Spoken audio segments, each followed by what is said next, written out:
Often, relationships are like a tennis match.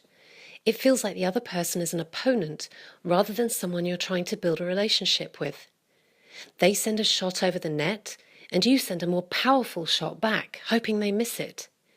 You feel like you need to win and they have to lose, or if they get their way, it feels like you've lost. Blaming someone else for your feelings is like climbing over the net to criticize their game and telling them it's their fault you missed a shot. But as you've probably found, critiquing someone else's game rarely creates the change you want. Letting emotions, yours or someone else's, determine how you play doesn't help either.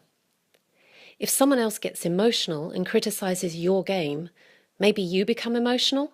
Perhaps you even storm off the court. Sometimes it might be wise to leave the court. Some conversations and even some relationships are not healthy to stay in.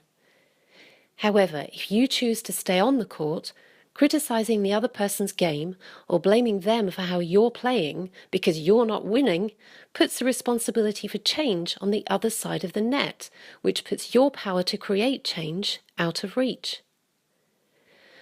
So what if you played the game differently? Imagine how different you'd feel if you focused on upping your own game rather than trying to get someone else to up theirs. Taking responsibility for your thoughts, feelings, and actions is one way of doing this and could give you more power to improve your relationships. You have a choice about the type of return shots you send back over the net. What if all your shots reflected you at your best? How would your relationships improve?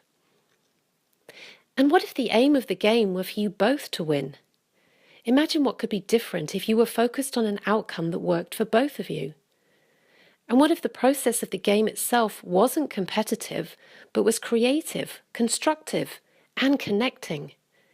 Imagine both of you hitting those shots over the net in ways that make the whole experience fun and enjoyable. And if you just don't know how to do this, seek support. If you don't know how to resolve an argument or stay connected when you have a difference of opinion, with support you can learn. Remember, the way to succeed at relationships is 1.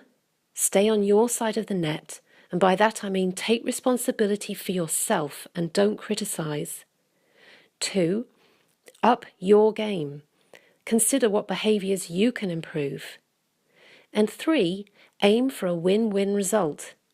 How can you both feel good about the outcome?